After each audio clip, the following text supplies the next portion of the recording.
This week on your Old School RuneScape update, Old School RuneScape tells a circuitous pride story focused on common ground for everyone. Also, is the community in flames over Flames of Zamorak? We break down this god spell and discuss its degree of fieriness.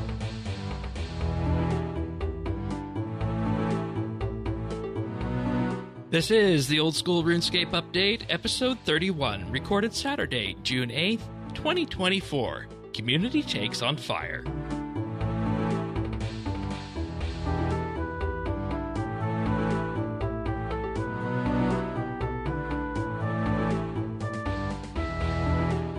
Hello, everybody, and thank you for joining us for another episode of the Old School RuneScape Update. Sirion and myself are here, as we are each and every week, back to begin talking about our Old School RuneScape adventures this week. Good to be back on the track with a bit of an update and a resumption of our own stories, I guess you could say, with this. Yeah, we've had a few guests on in the past couple of weeks, which has also been great. Yeah, wonderful guests, Dan and Raji. I know Dan's story was fun to hear in relation to how he plays Old School, and of course Raji in relation to the combat, and catching up with him after all these years. But it's just us this week, back to usually scheduled Old School RuneScape update. You want to follow along? Show notes at update.show/OS, and we also have a friends chatting game at BitsBytes. But let's just start off with the update of the week, which is the 2024 Pride event in game. And I always feel like Old School RuneScape and Pride after 2017 is a bit of a lightning rod for people, but they have managed to put these into the game for the last couple of years. And I guess we should just start off and talk a bit about the mini quest for this, shouldn't we? About how this plays out.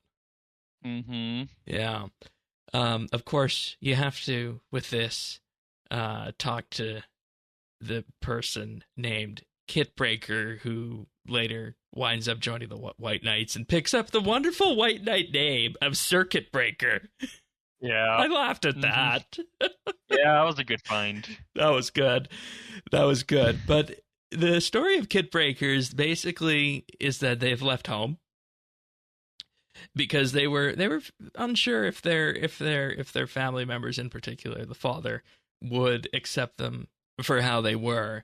And your job as part of the Pride event is to restore Kitbreaker's confidence in terms of preparing them for becoming a White Knight.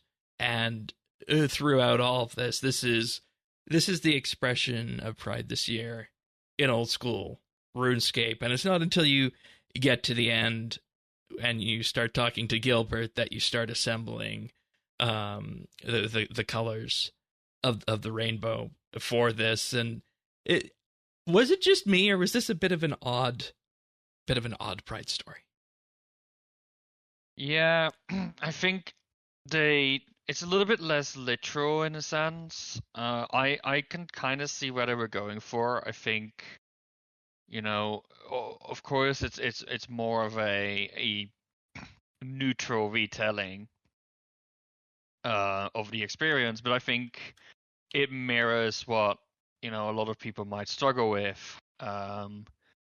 Especially people that, for example, have some form of gender dysphoria. And I did pick up on that, specifically around the haircut and whatnot, in terms of finding who you are. Exactly.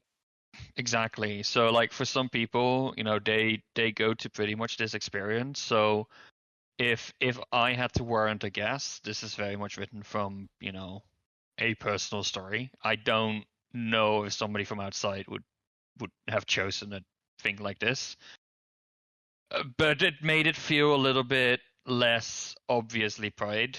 It that was my first question. I don't know about it. if I'm okay with it. I mean, I don't mind. We don't necessarily need everything to be rainbows every single year, and maybe these are the stories that need to be told for people to understand why Pride months are still a thing and still necessary. And And so what you're saying with that is that maybe this is a way of storytelling to tell this in a way that people who were not familiar with it, who didn't have the need for such a thing in their own life, would be able to understand it from something that wasn't necessarily traditional Pride. Is that kind of where you're going with that? Yeah, exactly. That's because I think if you started making this specifically about pride, like a trans person or a gay person or something like that, I think a lot of people would tune out. They would, because they would be unable to identify with it. That's the thing with pride, right? Like a lot of people that aren't queer, they they don't identify with all of these pride events. They just see it as like a chore or They whatever. see it as And they can see it as very made up and very abstract.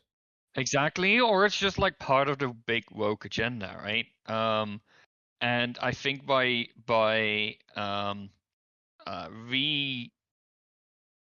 refocusing the story on something that people can be a little bit more imaginative of, you might be able to cover it.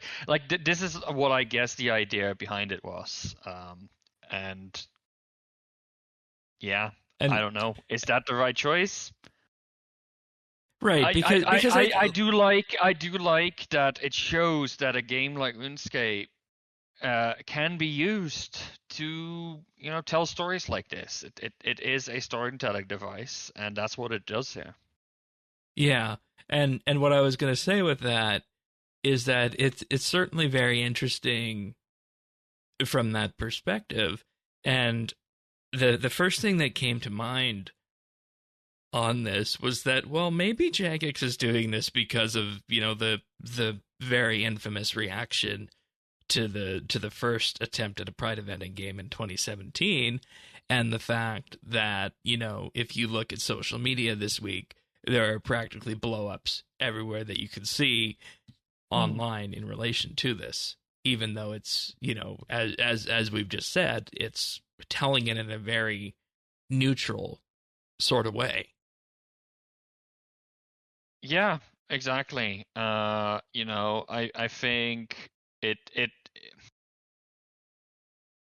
I think it is a honorable attempt. I don't know if it will achieve what it set out to achieve, but I am in favor of the intent behind it. Yeah, because my first gut reaction was that Jagex was doing this to minimize blowback.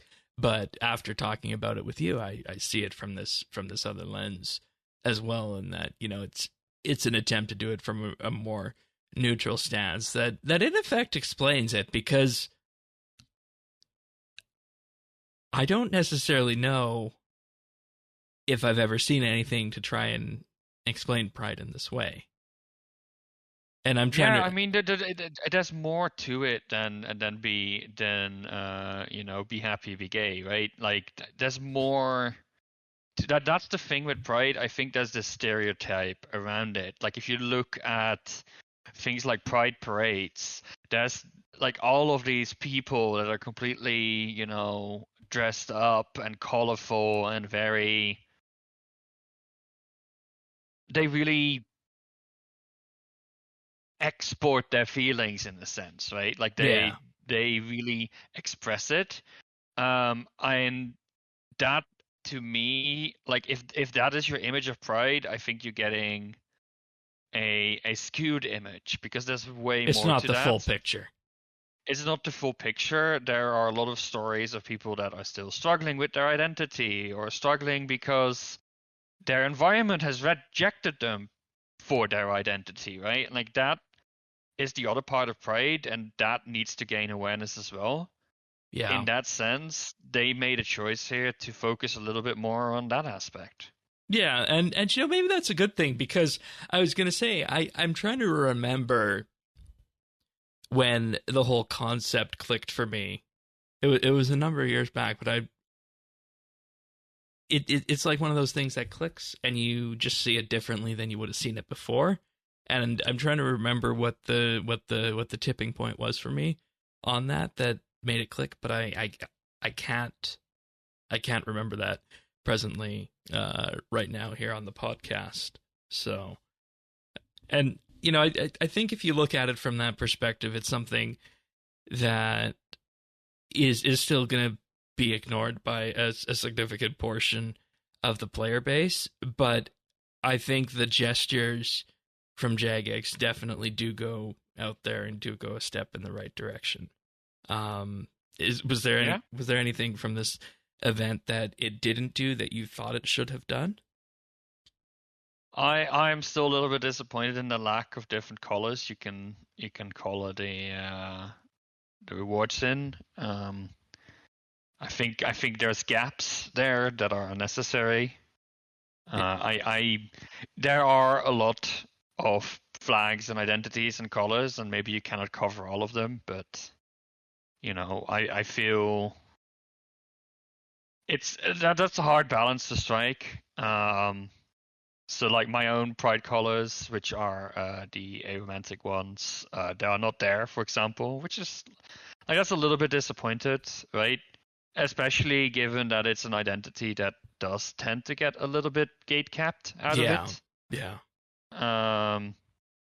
But it is what it is. Yeah, that's fair. You did get the rainbow cape and the rainbow crown shirt from doing this event, and that is also a variant of the rainbow crown shirt that you can now pre-order at the Jagex store if that's your sort of thing, and proceeds from that do go to charity. And you of course get all the other rewards from previous Pride years, and they did actually add recoloring options to the ones that didn't have it. So they got basically what I'm going to call the old school slate of color representations here. And interestingly enough, you were on the RS3 show this week, and we were talking about the same thing there. And the color palette, we're like, why aren't they the same between RS3 and old school in terms of what they offer? Like you were mentioning, the aromantic one isn't there. But I think overall the gestures that Jagex has put out by this show that they're doing this for the right reason, and they're not just doing it for the corporate sake that some corporations do this for, right? No, I feel and like that again. That is for me appears reflected in the choices they've made on this event. Is they're really trying more than just look at the rainbow background or logo has this quarter. So in that respect, I don't want to come across too negatively on this at all. Of course. Yeah, that's fair. But if you are interested in doing the Pride event, it'll be in game until July 3rd. So head on over to now Circuit Breaker, just previously Kit Breaker, just north of Falador, to start this up. Take less than 15 minutes to do and run through. So that's Pride 2024. Should we talk about the other thing in the patch notes this week that has been I'm gonna say, Pride Week it's wonderful. It's all well and good. And, there's always the question of how that's gonna go in online communities. But there was one thing that actually fanned the flames this week in a bigger way than that. That's one way of putting it. Yeah, because it's Flames of Zamorak. Mm-hmm. And there's been this entire discussion in the in-game community, because this week in the patch notes for Project Rebalance stuff, it says that Flames of Zamorak no longer counts as a fire spell. Yeah, I think it's the right thing to do, right? Like, I understand that people are like, oh, but the name says literally flames. Yeah, okay. But the whole point of elemental weaknesses was to give the elemental spells of the standard spellbook some more utility. Yeah. Flames of Zamorak does not fit that particular bill. The fact that it was fire damage is an artifact of the past. It's a lucky right? Like coincidence that it used fire runes and it put flames under the feet of your enemy. Oh, but High Alch uses fire runes. Does it mean that I can start High Alching Zora now and it will do damage and use? No, right? Like that's the thing I feel. And look, there is a discussion to be had of should the god spells be made better and more useful? Maybe, but that's a discussion that should be held separately from whether the Flames of Zamorak should be affected by the normal elemental spell. Like you could say, well, maybe if you want to make the those god spells better, what you do is you take the approach from RS3, you make them special attacks and just amp up the staves from Majorina and Majorina 2. Yeah, or like they have the charge spell already, maybe make an even higher level charge that gives them a max hit of 40, and all of a sudden they are actually not so bad anymore. Like, there are other solutions, and I think trying to slap on a bug and making it a feature, that's not going to be the best long-term problem. So I think reverting it was the right thing to do. And by all means, let's have the discussion about god spells, but if you're starting to conflate every single thing into one big discussion, the game is going to. You're losing the plot. You're losing the plot if you do that. Exactly, right? Like there's a lesson in persuasion, and it's that if you're continually, bringing in new exhibits to whatever you're trying to prove, you either don't have a good argument, or you're trying to distract the people from something else. Yeah. This really feels like such a minor. Like, I understand god spells aren't great. So what, right? I can give you a long list of items that aren't great in this game, right? Like, it's not like it's unique in that position, and it's not like they are so important and so lore. I mean, I understand everybody has done Majorina to get these spells, right, and use them for the capes. So what? The capes are a good reward for those. People still do those quests because the capes are good enough by themselves. But it's not a pressing issue. But what are we? That's the whole thing. Right, and I'm wondering what's the big deal with it losing the fire weakness, and because I'm looking at the list of creatures that have elemental weaknesses, right? And in particular, fire. We have Hespori, which was added this week, so that wasn't there before. But just running down this list, the only other thing that I'm seeing on this list is Zulrah. Yeah, no, the idea was really that, it goes really hard at Zulrah, and it makes that, like, with charge, and, like, Zulrah's like 100%, right? 50. Element. Oh, 50. Okay, so that gives you a max hit, with a charge Flames of Zamorak of 45.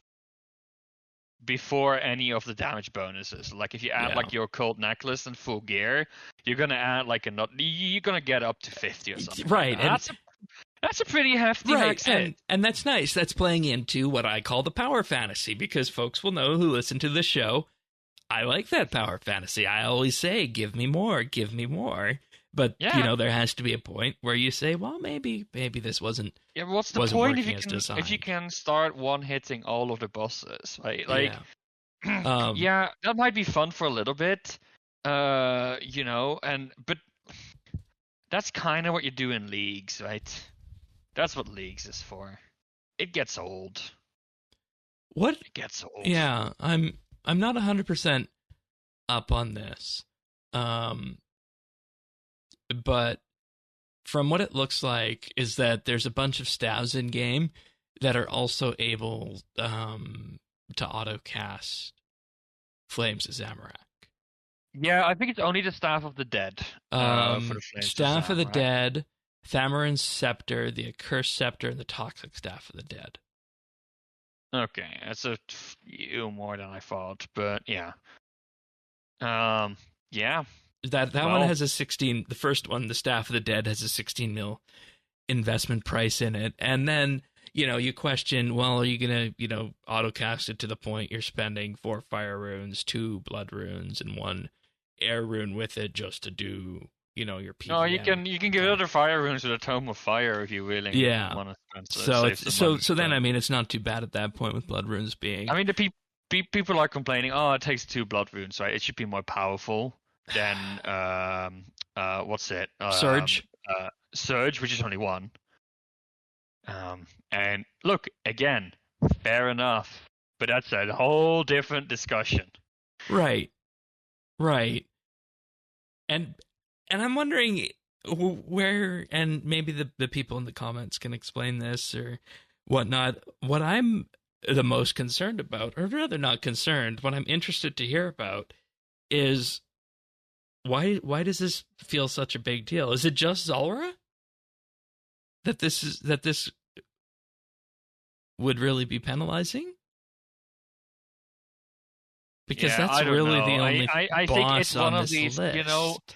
If you give a player something that will be happy, if you take it away, they'll be upset. That's like the general rule of game design, I feel. And yeah, I don't know people get used to it in a sense. Like even in a short time, they build strategies around it. They now finally feel like they are able to do damage that they think their character should be able to do, and then that gets taken away. Yeah, sorry to crush your dreams, people, but that's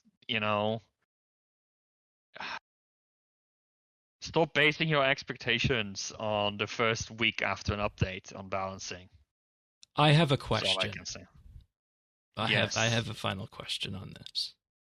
Mm-hmm. If we were to, see a world where Flames of Zamorak maintained its fire weakness, right? If we were to see that world, what, and this is the part where it breaks down for me, what elements would you give to Saradomin Strike and Claws of Guthix? I would make Claws of Guthix Earth. I think you can get away with that. They're both green. Fine. Guthix is the naturey guy. I would probably go purely based on keeping the balance around and the symmetry. I would go with water for the Saradomin one. Okay, not air. Because that way you leave, air as a special one, which is a little right. Given what kind of creatures have air elemental weaknesses in game presently. I see where you went with that. Yeah. Mainly the whites and the fly things like Kriara have air.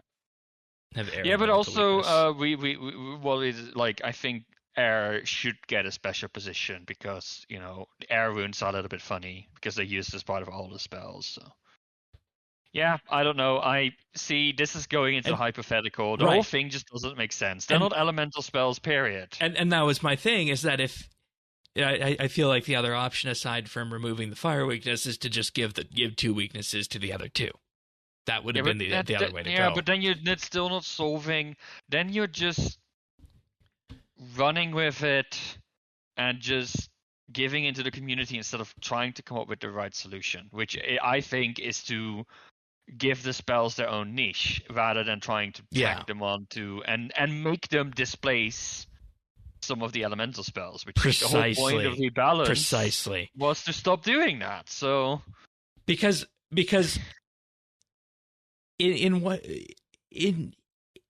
only the fire weakness case and the very ultra high end that Flames of Zamorak, I think, comes out ahead of the surges, right? Mm-hmm. So based off of that, use surge. Or here's an idea, and maybe this is what it comes down to. And I think that I don't think about this enough, but what if it's just a PvP thing? Level 60 magic versus 95 for a fire-based spell that does boatloads of damage. There's a good chance that there was some PvP meta going on as well, yeah. So, but elemental weakness is not a thing in PvP, so... Right. How would that be impacted, would be my question. Right, fair enough. I wish I got to play with this at Zulra before this was removed, because I was talking Yeah, exactly. I to was one like, of oh, our I should have gotten my Zora kill in. Looks like. because I was talking to one of our people in Clan Quest, which, by the way, I'll say, if anybody is interested in joining a clan on the OSRS side, and you like questing or you like lore, or you just feel like you're an adjacent player to that, check out Clan Quest. Join our friends chat, and then the folks in there will help you get along the way. It's clan chat, joining. no French chat anymore. Oh, right. Clan chat. Jeez, I'm still in the old school beta before we had clans officially here. But he was talking about how he did that for Zulra, and it just, kind of melted in that case. So I was like, yeah, that sounds fun. That sounds fun. I wish I would have done that, but we've been doing other things in the meantime since we last have had the opportunity to update you the listeners on the progress towards the Quest Cape. Before we sat down a few weeks back, I was missing a boatload of requirements for questing and the Quest Cape. Since then, I have completed the construction requirement for Quest Cape. I have also done cooking and fishing, as well as mining and smithing. And just recently, I hit level 70 ranged yesterday. So I'm just running down that list and getting what I feel are the most annoying ones out of the way first and foremost for that. And definitely by far, the most annoying one was actually construction. It's funny. I'm actually working on getting my max POH, which means like 83 construction, so you can make all of the most important items at boosts. And like I hear you complaining, and I'm like, oh, you sweet summer child. And I am doing mahogany homes, for the record. Yeah, no, I am also doing mahogany homes, but I'm doing like 10 times as many to get to my level. So, And I don't know what it is about it. It's just, maybe it's that there's running around to it that annoyed me. And, things definitely helped with getting NPC contact from Lunar Diplomacy, which is another quest that we have knocked off the list. But there's part of me that was just like, maybe I want to spend, the 3 times extra money and do it in my POH, so I just don't need to run around as much. But I just broke it up into smaller sessions over a number of days, and that was that. Yeah, that's really the best way to do it. I tend to just, what's the way to put it? I just like settle in and make make myself up and do a bunch. It's definitely not been good for my RSI. Let's be honest. It's a lot of clicking. Yeah. Well, that's not good. But no, I'm a good chunk of the way there. I needed to use up like 5,000 mahogany planks, and I'm over the halfway point at this point, so we can start counting down now. Well, that's good. And that was my countdown too. I had a rough estimate of how many teaks I would have needed, and then after yeah, because you can only use mahogany at 70. Oh, remember? Right, yeah, fair enough. Yeah, you got 70 a long time ago, so you probably, that fact probably escaped you. Mahogany, yeah. So, yeah, I finished my carpenter's outfit as well. With that, and I already got the plank sack. The plank sack really helps because you don't have to bank like every. That was the first thing I got. Yeah, exactly. That's a really good thing to get, and then yeah. I also have had some AFK grinds in this push too, and that was of course the mining grind, which was done with the shooting stars, which you don't get more AFK than that. I don't know if I mentioned this on the website, or on the website. Wow, on the podcast, there is a great website out there at 07.gg that tracks shooting stars, and the usability of this website is astounding. I absolutely love seeing a good website. I feel like that's something that's a bit of a craft that has kind of disappeared in the recent years. So to find something like this for old school, and in particular the shooting stars, was very welcome on that. So that's how I did that one. And then I just finished up ranged yesterday to 70 at the crabs. And then it's going to be just a matter of, figuring out after this, how to level up the combat stats to 80-ish or so, maybe a bit beyond, to make sure that I'll be able to do all the quest bosses on that. And right now, we're actually getting really close to Song of the Elves, aren't we? Yeah, we're getting there. I'm looking forward to it. I need to train a little bit more magic, I think. I'm making it myself quite difficult in my current stats if I were to do it, but yeah, doable, I think it is. So. Yeah, I want to do that as well. I mean, in terms of just making sure that all the combat levels are there and whatnot. And the reason we've waited so long to, do quests like Regicide and Roving Elves, which are the two most recent ones that we had done, is because I haven't done these quests since the very beginning when they were new quests back in the day. And I wanted to myself, and this was a part of something I said that we were going to do on the Questscape journey, is I wanted to, in effect, do the entire series from the start to the finish in a relatively short, condensed amount of time, rather than waiting, 10, 15 years to go from Morning's End Part 1 to Plague's End on RS3, and of course Song of the Elves here on Old School. So things are lining up in that direction, that it'll be done in that amount of time. And I think the only question that's kind of outstanding on that is how much of a guide we use for Morning's End Part 2. And you were saying, Siri, on how much, whether or not you want to consider alcohol for that. Yeah, it's I don't know. I I did this so long ago. I couldn't tell you how bad it actually is. But I know it's the meme to complain about it, so I will complain about it. Yeah, and I said, hey, if you do it with alcohol, we'll live stream it. Yeah, I don't get drunk easily, so I don't think it will help unless I get really. Yeah, don't want to do that. No, probably not a good idea for content to do that sort of thing. No, exactly. But the thing that I've found again with Old School is that I actually feel like I'm more prone to burnout here on Old School than I am RS3 in terms of just how some of the longer term grinds go. And I don't know whether it's because they're slower or because the methods are different, but I feel like if I go for too long at Old School, I feel bad. So I'm trying to find that right level of leaning into this sort of thing, I guess you could say. But yeah, that's pretty much been me on the skill training side. I think where I'm ultimately gonna go next is I'm just gonna bang off some of the other requirements that are really close, like herb blower and agility, and then just settle in for some wood cutting, and then that'll be pretty much close to Song of the Elves territory. But what have you been up to?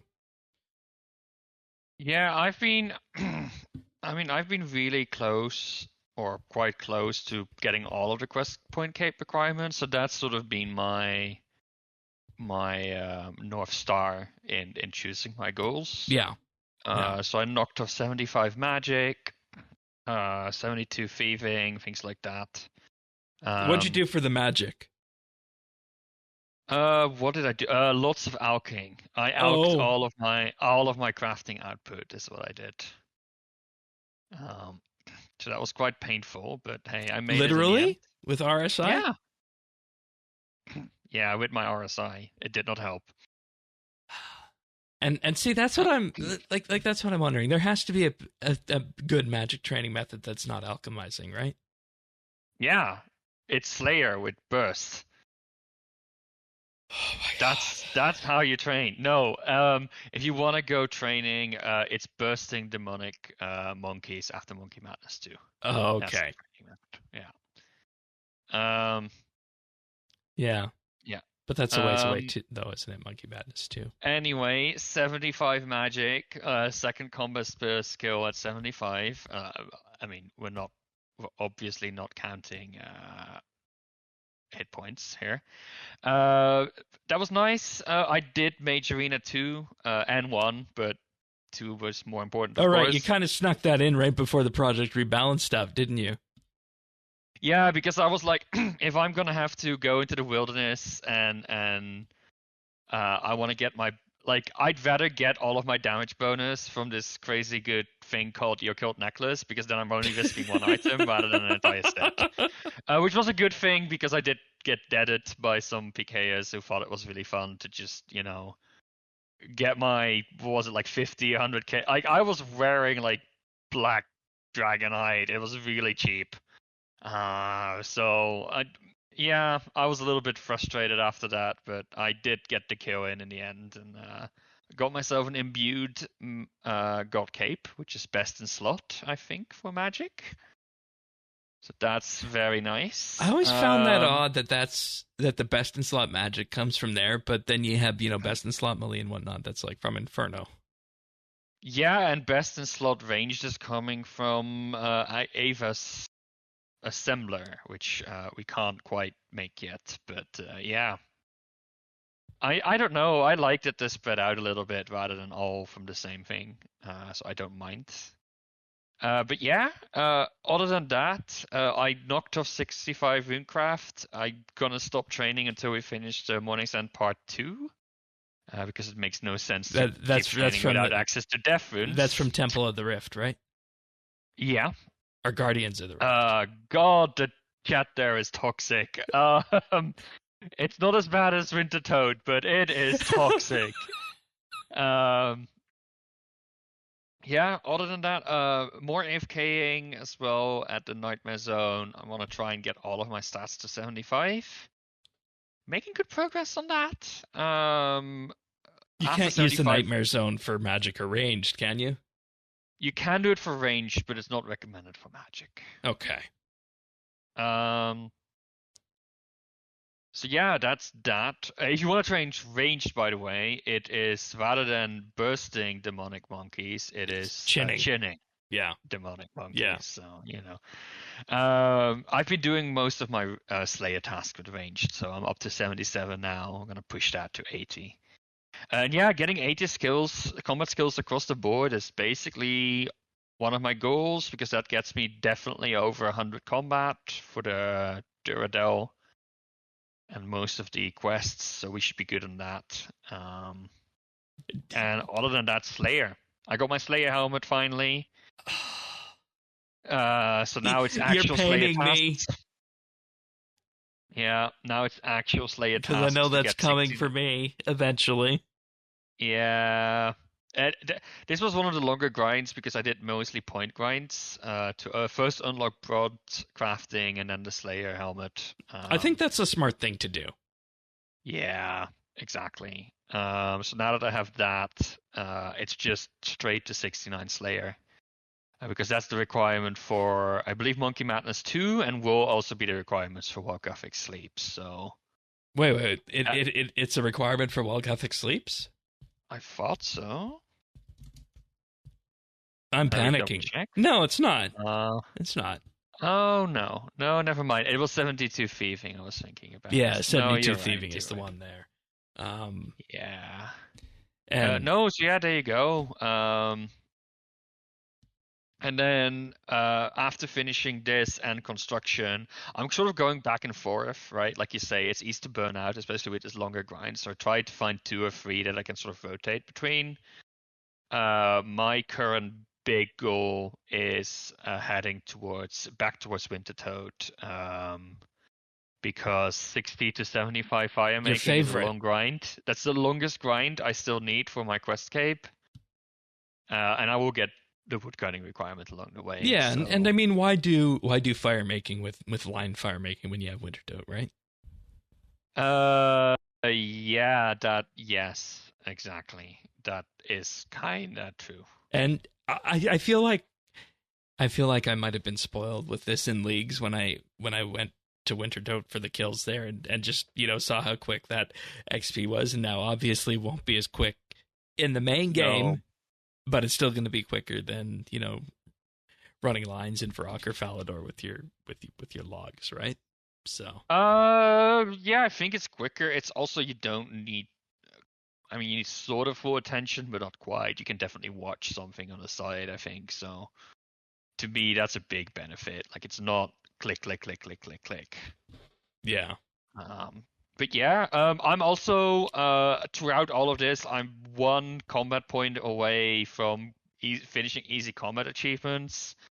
So I need to find one that I can quickly knock out. But And what does that get you? Gommel's Hilt,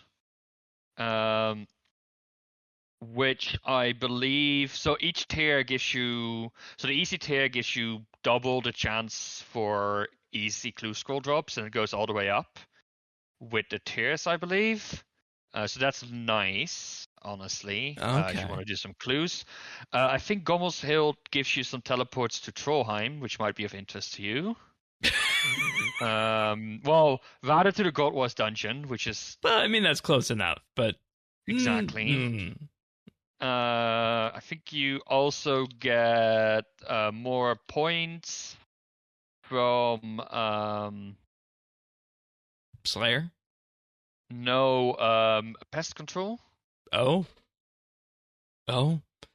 That's actually an interesting idea, pest control. I remember that was, meta back in the day for that. I need to look into, how that compares to the modern training methods, because that might be a fun thing I to will go be back doing and it relive. at some point to get the Void, Elite Void, but for that I first want to get... I don't know. Okay, so the easy tasks gives you 5k experience lamp. Sorry, 5% increased chance to receive easy clue scrolls. 3 daily teleports to the God Wars dungeon entrance. Like a boss slayer unlock. Okay, increases slayer length of thing. Gain 1 additional Void Knight commendation per game of pest control, and that goes up each tier to the point where... Okay. Up to... That's pretty big then. I think up to 3 from heart. After that, it doesn't scale anymore. But like that, it adds up, as you can imagine. And what else do you get? Oh, double 100% bonus Warrior Guild tokens. So that would have been nice to have before the Defender push. Yeah, I considered trying to get this, but I realized I needed, it was the amount of time I would need to spend on getting the combat achievements was longer than the time it would have saved me killing animated armor. So that was sort of, but I like that kind of thinking, right? That was my league's thinking. It's an optimization strat, isn't it? I could make my time a little bit shorter by doing this, but I need to do this other thing instead, and that my that's league's stereotypical RS. That's my league's brain turned on again. Yeah, no, exactly. Of course, I am very interested in the medium combat achievements because, in addition to getting most of these things, but sort of scaled up, it also nullifies the prayer drain in Barrows, which of course is a pretty big deal. that is big. Yeah. Nice. Well, I think that pretty much provides a good update of where we've been and where we're going. And, we also did the Path of Glove-Free recently, and I was wondering how this was going to be in terms of what was in there, foreshadowing wise. That is a Well Gothic Sleeps requirement, and I feel like a certain somebody is dying again when Well Gothic Sleeps comes out, isn't he? But definitely looking forward to that quest. We should have saved that one for the week before Well Gothic Sleeps. It's the perfect lead up. It really is. It really is. Yeah. I should have recorded the playthrough. Yeah. Oh well. But that pretty much brings us to the end of the program here this week. Thank you for listening, everybody. If you do have questions, of course, dump them in the comments or join our Discord, update.show/Discord. And as I mentioned at the start of the podcast, the show notes can be found at update.show/OS. And there you can also subscribe to the podcast by just clicking on your favorite podcast listening service. We're on all the big ones out there. We're on Apple, Pocket Cast, Spotify, and more. But I believe that's pretty much it. That's pretty much it for us this week. Wow, I am having trouble with words on this show, and that normally doesn't happen. Anything else before we go, Sherion? No, I'm good. Alrighty then. Well, we'll see you guys next week for another episode of the Old School RuneScape update, barring nothing else goes down in flames. Ominous music. See you next week, everyone. Take care. Bye-bye. Bye.